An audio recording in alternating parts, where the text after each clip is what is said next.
Dear Muslims, we are all painfully aware that as I speak right now, Gaza, the land where the great-grandfather of the Prophet ﷺ is buried, the land where Umar ibn Khattab radiallahu anhu walked through to demand and ask the keys of Jerusalem, is now under the most vicious attack that it has been for the last 2 decades.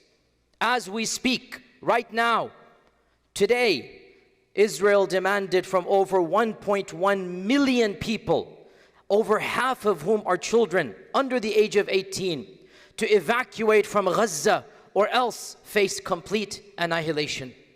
A defenseless population with nowhere to go, already cramped and crowded behind 50-foot walls, is being asked to do the impossible. Flee to where? Go where? You are the ones who have locked them up for over 25 years. You are the ones who have dehumanized them. You are the ones who have kicked them out of their lands 80 years ago, and their grandchildren and great-grandchildren have never lived the lives of normal human beings. Go where? Flee where?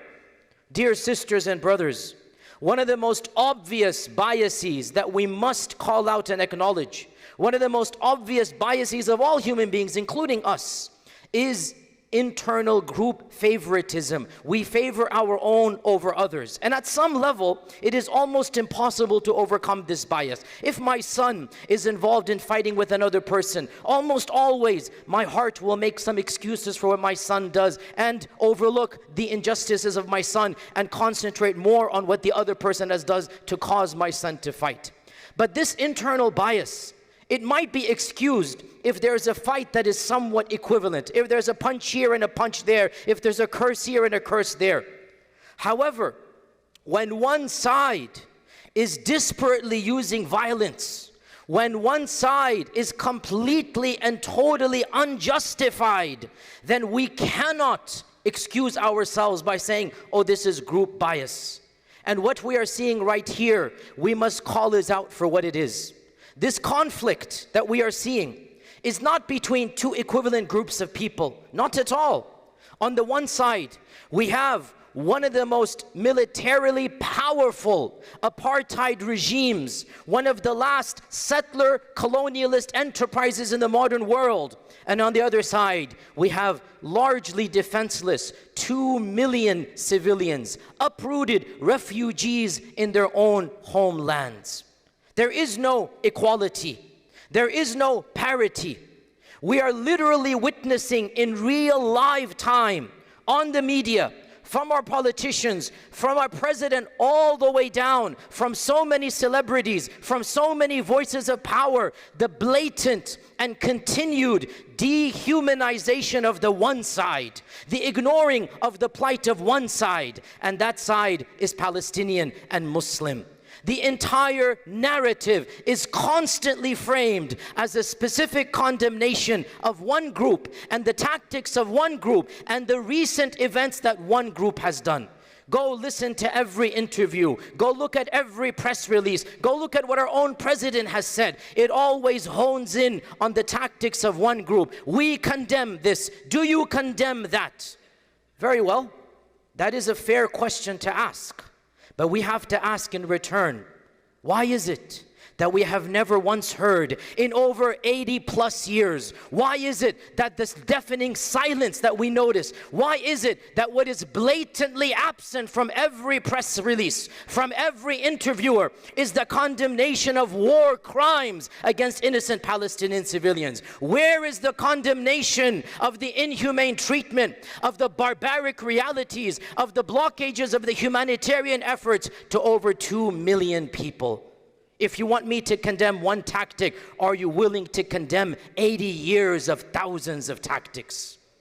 This reality brings into the sharp contrast the difference between the race, religion, and ethnicity of the victims. Not all human beings are treated as equal according to the eyes of the world that we live in. Not all blood is the same according to our own presidents and our own countries. No, the fact of the matter is that Palestinian blood, Muslim blood, Arab blood, does not carry the same weight as that of other people. And hence, there is the blatant dehumanization of an entire category of humanity. Sisters and brothers, my khutbah today is a direct call for action from every single person, not just here, but around the globe who hears my speech. I'm not going to go over the history of the issue. I've done that, and many have done that before. I'm not going to talk about the sanctity and blessings of Palestine, very easily available. I will not list in detail the inhumane conditions of the people of Gaza for the last 80 years. That too, Google it away and click it away. Very simple. Rather, what I want today is to ask all of you, without exception, to become active and to do everything in your power with wisdom, with tact, to educate people around you about the reality of the situation. This is the very least that we can do.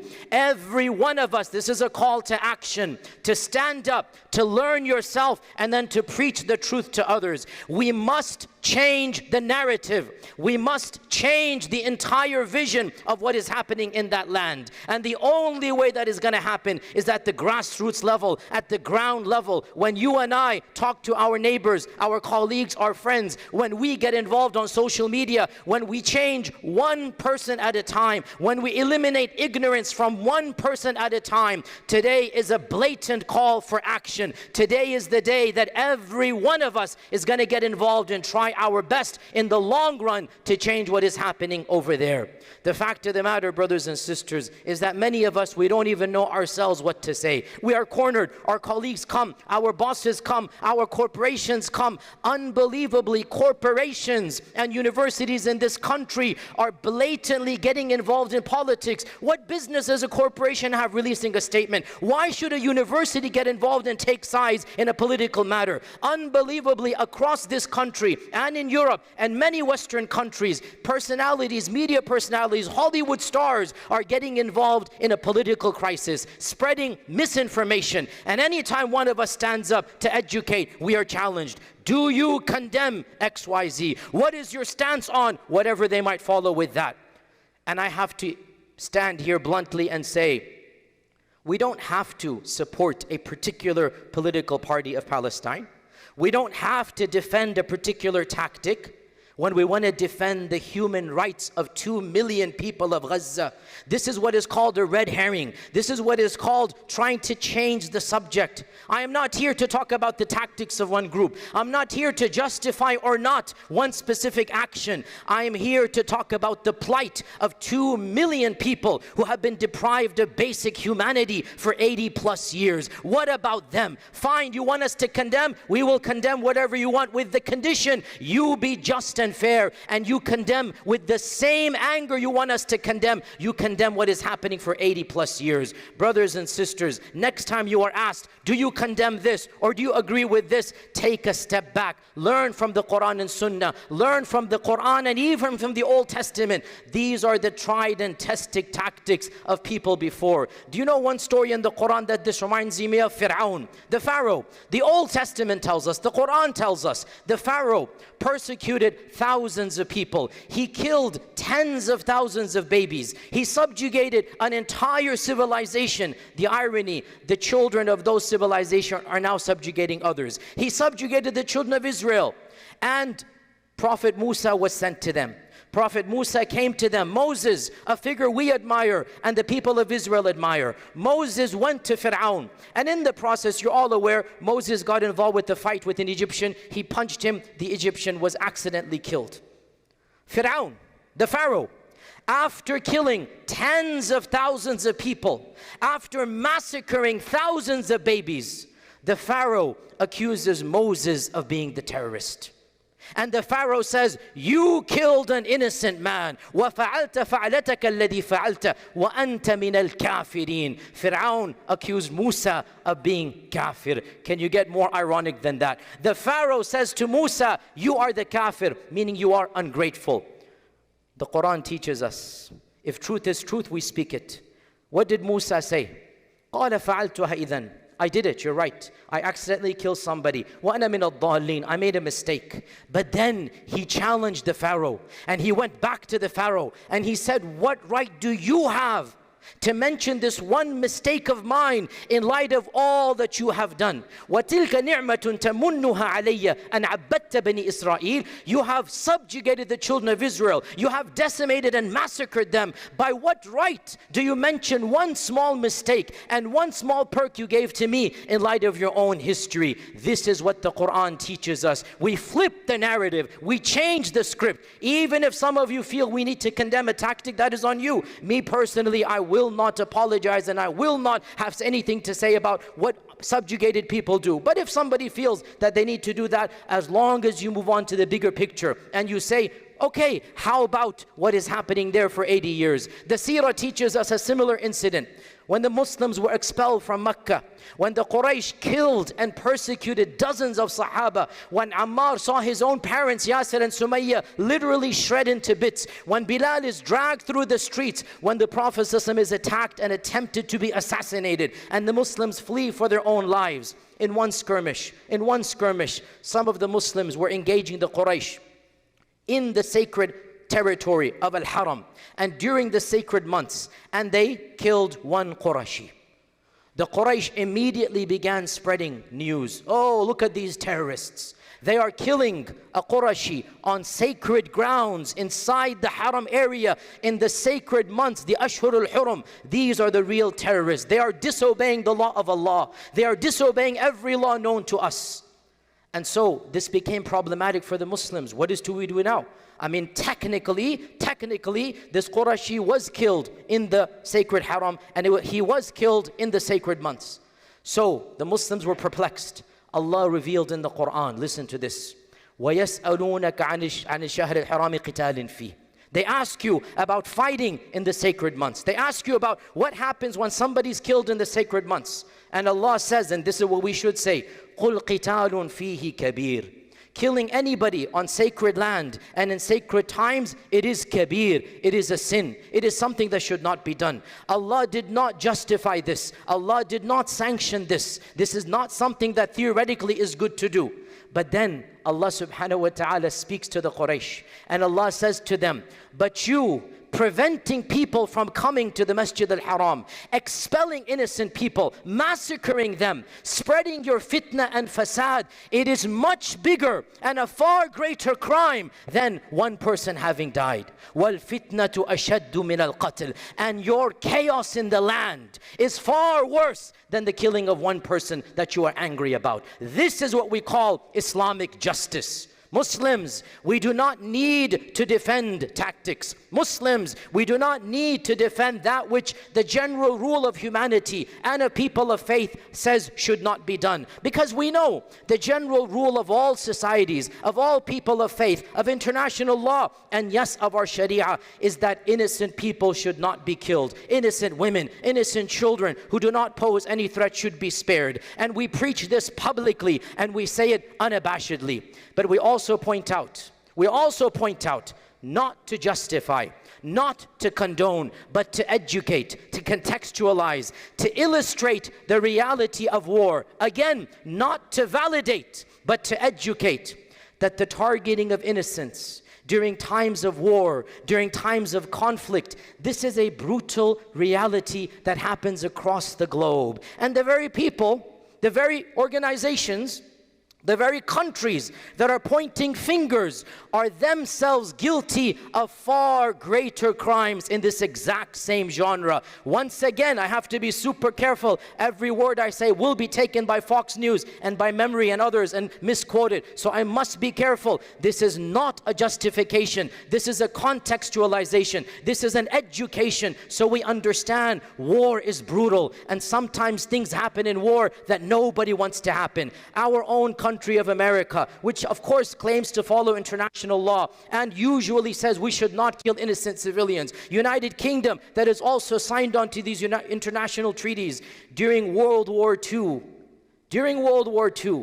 they had to intentionally begin bombing civilian populations. When the tide of war was changing, when Germany was being given the upper hand, both England and America began the intentional, direct, targeted killing of mass civilian populations in Germany. The cities of Cologne, of Hamburg, of Dresden were entirely decimated. Tens of thousands of innocent children and women were intentionally targeted by the Allied forces. If you were to ask them, why are you doing it? They would say, well, they're doing it to us. We have to fight back. They're the ones bombing London. We have to bomb Dresden. They're the ones bombing England. We have to go and bomb Cologne and other places.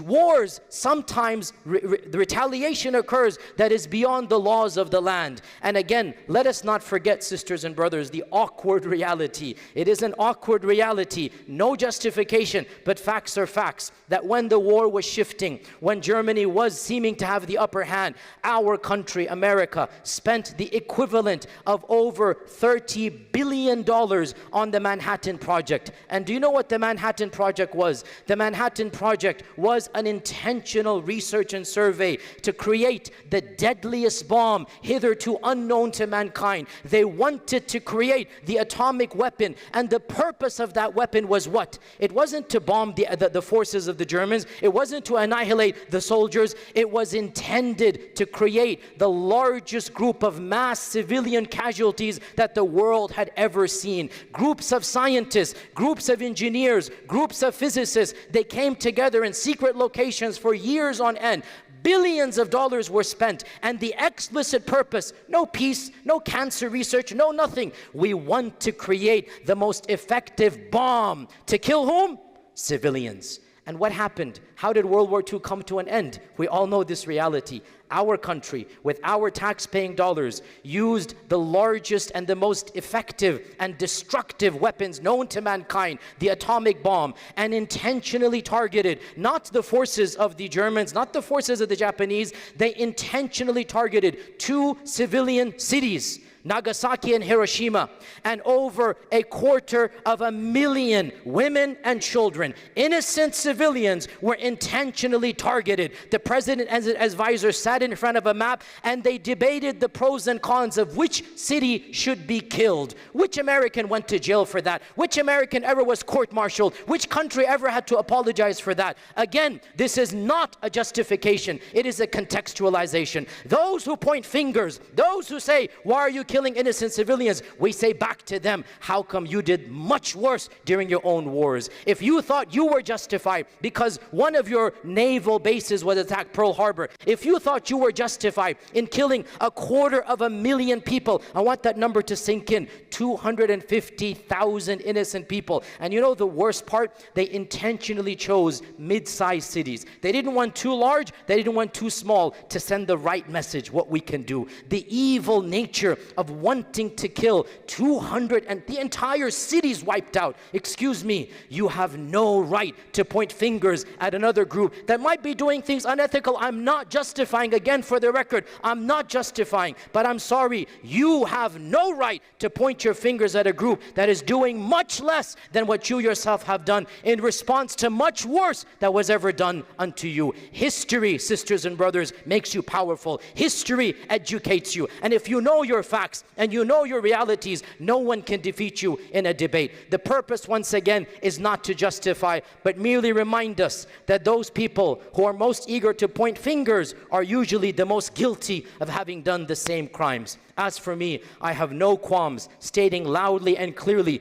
that the Quran teaches us, the Sunnah teaches us, the Seerah teaches us that the default is that during times of war, we're supposed to protect the lives of the innocent. But I merely educate, I merely push back and say, how come you are selective in applying these rules, throwing them in our faces, which we acknowledge these are legitimate rules, when you yourselves don't seem to care about the lives of 2 million innocent civilians? Where is your own supposed care? Where is your own alleged concern for the women and children when they belong to another ethnicity and another religious group? Muslims, always remember this reality in this land. You don't need to be a Muslim to sympathize with one side. As I said, if the war was somewhat similar, we could understand the bias of each side. But there is no similarity. The fact of the matter is, every neutral person who examines the reality of the situation will come to the same conclusion. Always quote neutral experts and make sure you know these quotes. One of the greatest icons of our century, somebody whom the globe admires, is Nelson Mandela. Nelson Mandela spent 27 years in isolation. 27 years because he refused to sign a paper that said, because of the color of my skin, I'm not equal to you. 27 years he was in isolation. I visited his cell. It is smaller than the small little box that I'm in. I visited his cell and I stood there. He had a small window for 27 years. That was his outer reality to the world. He refused as a man of conscience to say, I am lesser of a human being. And when he was in jail, this country of ours and the United Kingdom and Canada and Australia all consider him a terrorist. You should know this. Our country considered Nelson Mandela to be a terrorist. Only when he was released and the tide of public tide was changed was he welcomed as a freedom fighter, was he welcomed as somebody who deserves the Nobel Peace Prize, and so on and so forth. Nelson Mandela was an ardent supporter of the Palestinian cause. Multiple times he would speak out and in support of our Palestinian brothers and sisters. And he said, and I quote, that the treatment of the Palestinians is the worst moral crises of our times. He said this after being in jail 27 years, after fighting the apartheid South African regime. He said the Palestinian plight is the worst moral crisis of our own times. Archbishop Desmond Tutu, the second most prevalent African freedom fighter. Desmond Tutu is the highest ranking member of the Catholic Church. He's passed away now. Widely celebrated, widely known to be a freedom fighter, also having been in jail, also fought apartheid. Archbishop Desmond Tutu visited Palestine multiple times. In a famous interview in the 80s with the most famous journalist alive at the time, David Frost, you can find it on YouTube. David Frost wanted to complain to Desmond Tutu, how come you can describe Israel as an apartheid state? That's not fair. You shouldn't describe Israel as an apartheid state. It's not that bad. Desmond Tutu responded back to him that actually, listen to this, is on YouTube, actually, in some aspects, Palestinians are treated worse than us black South Africans were. In some aspects, it is worse than an apartheid state that I have lived through. This is from Desmond Tutu. Are you going to accuse him of being anti-Semite? Are you going to accuse him of being pro-Palestinian because he's Muslim? He's an Archbishop of the Catholic Church. He's not a Muslim, but he has lived through apartheid. He's seen the realities of hate, and now he's experienced it firsthand. The grandson of Nelson Mandela also visited Palestine, and he wrote an op-ed which is published in an Israeli newspaper, the Haaretz, and he wrote an op-ed and he said that what I have seen here is worse than the apartheid that I have experienced growing up. This is the grandson of Nelson Mandela. It is worse than the apartheid I have experienced growing up. Sisters and brothers, you don't need to be a Muslim to recognize the inhumanity of the situation. Know your people, know your quotes. Our own President Jimmy Carter, he visited those lands, and after he left office, he's still alive now. After he left office, he wrote a book. Do you know what the title of the book is? Peace, Not Apartheid. Peace, Not Apartheid. That is the title of the book. Our president, are you going to accuse him? He's actually a Christian believer. He's actually a supporter of the faith of Christianity. He's a known person who loves his faith and tradition. He's not a Muslim. And yet when he visited, he said, we cannot move forward with this apartheid regime. And he himself acknowledged that Gaza is the largest open-air prison in the world today. The largest open-air prison in the world today. And I can quote you on and on. Human rights, Amnesty International, on and on. But you know what the problem is, sisters and brothers? The awkward reality. Do you know what the root of the problem is? It's not religion. Frankly, it's not even fully political.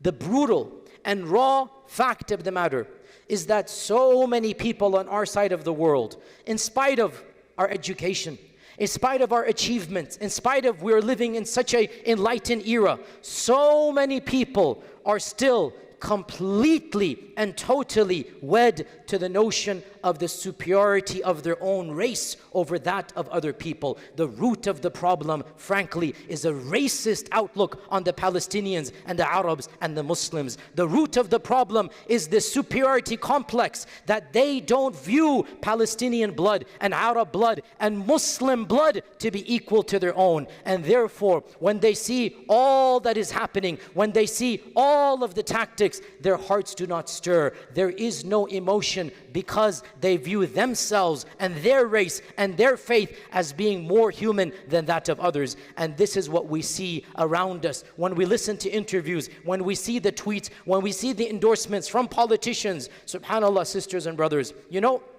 when we criticize Israeli policy, when we criticize aspects of what is happening there, we are accused of anti-Semitism. We are accused, oh, you guys are anti-Semitic. I will acknowledge, rarely this criticism is true. I will acknowledge sometimes some clerics and some people use a language that is not appropriate, and they talk about Jewish people altogether. And I say, no, our problem is not with Jewish people. It is not with Christian people. Our problem is with Zionism. In our lands of Islam, Jews and Christians lived peacefully. They lived as neighbors, as full citizens of an equal opportunity with everybody. Our problem is not with people of another faith. Our problem is with policies. So I admit, once in a while, you'll find a cleric, you'll find somebody who uses language that is not correct, and there is an element of anti-Semitism. However, let us flip the script. Let us flip the script. You say we are anti-Semitic when we point out problems with Israel. Let me flip the script. How about your Islamophobia when you caricaturize and paint all Palestinians in a particular light? How about your hatred of Islam when you describe everybody in that region with derogatory terms? Our own president, some of the most powerful people in Congress, some of the most influential politicians, the language they use is the language of genocide. It is the language of dehumanization. Israel's minister called all Palestinians beasts and animals. That is not the language of humanity. That is the language of genocide. You are calling for all-out genocide when you say an entire population is subhuman. If you look at the language that is used, they don't deserve to live. We will annihilate all of them. Again, this isn't the few people that did what you consider a crime. If that was your call, I at least see where you're coming from. But when you extrapolate from 5, 10, 20, 50 people and you say all 2 million people don't deserve to live, they are not fully equal. When you bring into their faith, when you bring in their religion and you say they should be given hell, as the pseudo-intellectual Jordan Peterson said, he literally tweeted to Netanyahu, give them hell. Them is who? All Palestinians. We see the reality of their hatred. It's not about truth and justice. It is frankly about a superiority complex. They literally believe they are better than everybody else, and therefore the life of a Palestinian, the life of an Arab, the life of a Muslim in their eyes is not the same as their own lives. But sisters and brothers, I want to conclude the first khutbah with a little window of hope. A little window of hope. I say, as somebody who is an amateur in history, I love studying history, I say the tide is slowly changing. Slowly, but inevitably, the tide is changing. For 3 reasons. Firstly, social media and the proliferation of videos and cell phones and the immediate access that everybody can have to the truth. The fact that somebody can take a video of what is happening in Gaza and post it to YouTube, to Twitter, and immediately make it accessible, this is a game changer. Make no mistake about it. In the 70s, in the 80s, we couldn't do this. It was a very skewed narrative. Now, it is impossible to be blind to the injustices of Gaza if you have a heart. Now it is impossible for anybody with a shred of humanity and an ounce of justice to think that this is a fair game between 2 equals. Not at all. Images and videos and interviews are available, and we must use them, retweet them, educate, and make sure the tide begins to change. So point number 1, social media. And by the way, this is despite the problems that we're getting. Today, our Facebook, we had a generic post about we're going to be doing a khutbah about Palestine. Facebook complained. Somebody complained to Facebook and our post was taken down. Why? Were we calling for what? Because it said Yasir Qadi giving a khutbah on Palestine. Our post was taken down by Facebook because we're simply wanting to educate. But they cannot take down every post. They cannot silence every voice. That's why I'm making a call to every one of you. Stand up with wisdom. Stand up with tact and preach the truth and educate. They cannot silence millions of voices, millions of images, millions of videos. That's what we need to do. Point number one. Point number two. Despite the fact that almost all Western governments, even universities, corporations, companies, Hollywood, pseudo-intellectuals, are pretty much, many of them are supporting one side and completely against the Palestinian cause. Despite the fact that France, which has challenged freedom, it wants people to desecrate the Quran, it wants people to make fun of the Prophet ﷺ.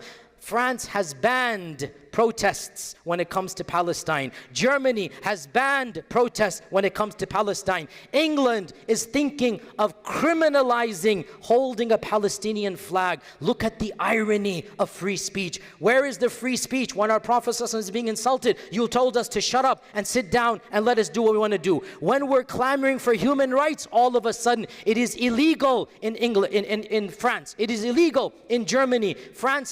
England is talking about it, and even in our own home countries, things are going back and forth. However, with all of that, I still say that never have we had so many public people and intellectuals and leaders and organizations speak on behalf of the truth. So yes, compared to the 70s and 80s, we actually have a lot more people, a lot of fair journalists, a lot of organizations preaching the truth. You cannot cover up the truth forever. And this harsh media assault by our politicians, by these right-wing organizations, frankly, it is a sign of desperation. They know they have to be super harsh, but they cannot silence millions of voices. So point number two, we actually do have people supporting us. And point number three, and one of the main points I want to make here, sisters and brothers, it's no longer the 1960s and 70s.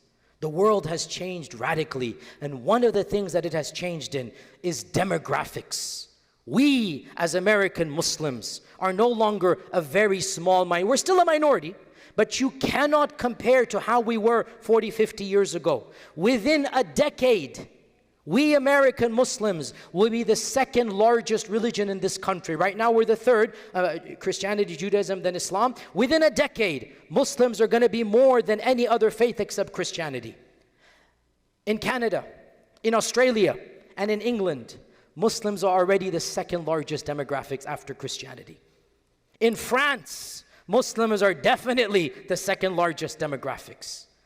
How then and why should any other group take charge of the narrative when the demographics is changing? Where is our voice? Where is our contribution to the public discourse? Where is our influence on our own societies and cultures? The fact of the matter, and I say this bluntly, I am a person who has said and has got me into trouble, I don't believe politics is the primary way to change ourselves.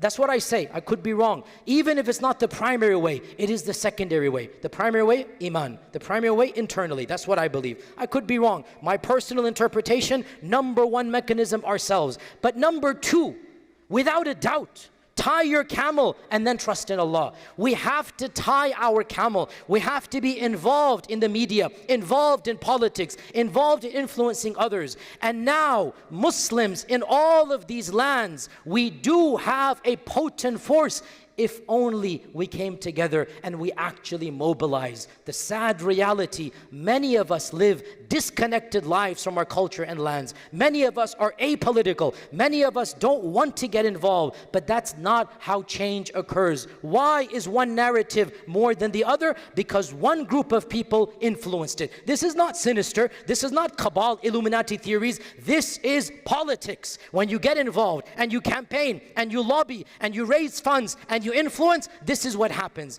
Where is our voice? Almost absent. That needs to change. And I say this as somebody who bluntly believes politics is not the primary mechanism, but is the secondary one. So sisters and brothers, one of the wisdoms of trials and tribulations is people of truth, people of courage, people of integrity, they come to the forefront. During trials, we separate the munafiq from the true person. We separate the coward from the brave person. We are currently witnessing such a trial. Our masjid has been threatened today for this khutbah. You guys don't know about this, I'm telling you. It has been threatened today. Not violence, but protests and very evil things I don't want to mention here. I have been threatened. Others are being threatened. We don't have the luxury to remain silent. They are scared. They're scared because our numbers are increasing, because the truth is on our side, because they cannot cover up the truth if every one of us stands up and speaks the truth. So during these times of evil, during these times of chaos, I encourage every one of you to be brave, to educate, to put your trust in Allah, and to be a beacon of hope and a beacon of truth during these dark times. May Allah subhanahu wa ta'ala bless me and you with and through the Quran, and may He make us of those who His verses they understand and applies halal and haram throughout our lifespan. Ask Allah's forgiveness. You as well ask Him for His the Ghafoor and the Rahman.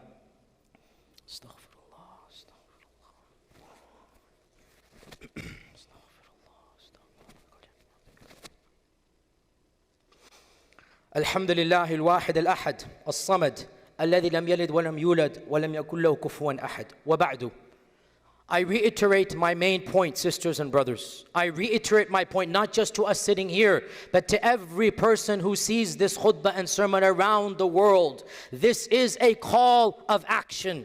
We cannot help our brothers and sisters physically over there. We cannot do so for many reasons. In fact, what is even more painful, we cannot even raise funds that will reach them. Right now, I'm sorry to be blunt with you, nobody can raise funds, and actually, you can raise funds, it won't reach them right now. Right now, I just spoke with my own organizations and agencies, there is a blockade. There is an international blockade. You cannot give baby powder to babies. You cannot give medicine to children. You want to talk about inhumanity? This is the inhumanity. Raise as much funds as you want. Right now, it will not reach them. Don't be discouraged to raise funds. Raise funds. When the blockade is lifted, that will come immediately. But understand what I'm saying. As we speak, no food parcel can be delivered to Gaza. No aid can go to Gaza. Nothing can go there. So what can we do? Sisters and brothers, there are two wars going on right now. There's a war of bodies over there. And that's something we cannot do except make dua to Allah. But there's another war, a war of the minds, a war of the media, a war of perception, a war of influence. And I say bluntly and boldly, we have to be involved in this other war. Now I know Fox is going to take this clip. Memory, which is the Joseph Goebbels of our times, will take this 10-second clip and twist it and say I'm calling for war. So that I say clearly and unequivocally, the war that I'm calling for is not a Sharia-based influence. This is not radical jihad. What I'm calling for is for us to stand up and be quintessentially American, be a part of the democratic process, be a part of campaigning, be a part of media influencing, be a part of public perception. This is the war that I'm calling for. I'm not calling for any violence. I'm calling for us to understand there's a reason why some interests are being served and others are not. And we cannot be silent. This is our country in the end of the day. And enough is enough with the lies and the propaganda and the smear campaigns for decades against innocent people. We of this land have the exact same rights and the exact same privileges as all other people. And if we unite together, not only as Muslims, but as all people of all different backgrounds, and we say to our leaders in Canada, in Australia, in England, and yes, in America, enough is enough. If we stand together and we make sure that our own tax dollars are not sent overseas when our own country lags behind, if we educate our fellow American citizens, we have given $250 billion. Do you know how much that is? It is simply astronomical. $250 billion in military aid and in monetary aid to one small country that is perpetually at war with its own civilian population. Enough is enough. Muslims, people of all faiths, why should my tax dollars go overseas? Forget who's right and wrong. I have a right and you have a right to petition, to demand, to elect people who serve our interests. I have a right that my money is spent not to build prison walls over there, but to build schools over here. Not to send bombs to kill over there, but to build better hospitals to cure over here. Why should I spend billions of my tax dollars over there when our country is lagging behind in education, in healthcare. Spread the word, spread the campaign, and slowly but surely we can bring about a mass sympathy to simple realities. Our tax dollars are more deserving to be spent here than getting involved in a global conflict over there. Sisters and brothers, we do have enough people, especially in other Western lands. In America, we're still a little bit behind, but in Canada and England and Australia, the Muslims have enough quantity to really influence. In France, they most definitely do, but unfortunately, things are as they are. Here in America as well, there is a global movement beginning that understands why should we spend billions every year, billions overseas, when there's so much to be spent over here. So yes, this is a call to action and a call to war, not physical war, a war of the mind, a war of the tongue, a war of the intellect. And every one of us needs to be a foot soldier, every one of us, because this is a long-term battle. It might take decades. We might not see victory today, but if every single one of us begins influencing the people around us, inshallah, a change can be made. And we need allies. This isn't a Muslim cause. This isn't an Arab cause. This is a human cause. It is true to state, even if you take religion out, even if you take ethnicity out, this is a human cause. So we appeal to all people, people of no faith. We appeal to Christians. See how Christians are being treated in that land. We appeal to members of the Jewish faith who have conscience, who believe in the God of Abraham, who know from history what persecution means, and especially to our Jewish brethren and sisters who understand this reality. I have visited Auschwitz and Dachau. I have visited the death camps. I have heard directly from Jewish survivors of the Holocaust. I have seen a person take his hand and show me the tattoo that the Nazis have done. There's a picture of that in the New York Times. And I see what hate can do. But I say loudly and clearly to my Jewish brethren, you cannot invoke the memory of a Holocaust to inflict another potential Holocaust on innocent victims. And it is heartening to see so many in the Jewish faith understand this. There's an organization called Jewish Voice for Peace, which is asking for human rights for Palestinians. There are many ultra-Orthodox rabbis who are opposed to the political program of Zionism. We Muslims need to ally with them, take lessons from them, and join hands with Christians, Jews, people of no faith to clamor for a human rights issue in this area. Muslims, the path ahead might be long and treacherous. The path ahead might be full of some setbacks. Today, as we speak, Allahu A'lam what's going to happen to our brothers and sisters in Gaza. But the long-term war is not judged by one battle. We might lose a few battles. May Allah protect and may Allah forgive and may Allah bless. We might lose battle today, but the war in the long term is going to be won. The war of minds, the war of truth, the war of justice. Why?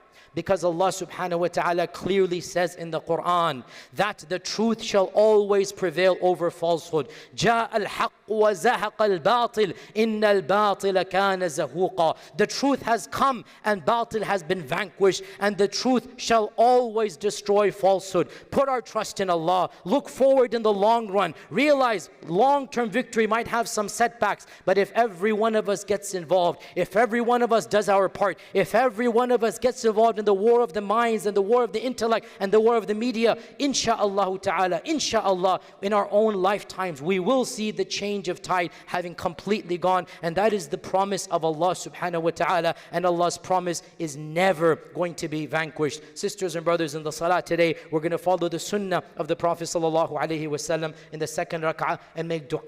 دعاء قنوت for our brothers and sisters in Palestine. اللهم إني داع فأمنوا. اللهم لا تدع في هذا اليوم ذما إلا غفرت ولا هما إلا فرجت ولا دينا إلا قضيت ولا مريضا إلا شفيت ولا عسيرا إلا يسرت. اللهم اغفر لنا ولإخواننا الذين سبقونا بالإيمان ولا تجعل في قلوبنا غلا للذين آمنوا ربنا إنك رؤوف رحيم. اللهم انصر إخواننا المستضعفين في فلسطين يا الله. اللهم انصر إخواننا في غزة يا الله. اللهم انصرهم على عدوك عدوهم يا قوي يا عزيز. عباد الله، إن الله تعالى يأمر بالعدل والإحسان وإيتاء ذي القربى وينهى عن الفحشاء والمنكر والبغي يعظكم لعلكم تذكرون. اذكروا الله العظيم يذكركم واشكروه يزد لكم ولذكر الله تعالى أكبر وأقم الصلاة.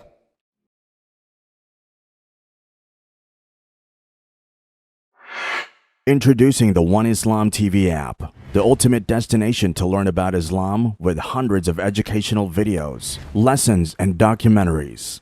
Experience our 7 YouTube channels in one place. All content is music-free.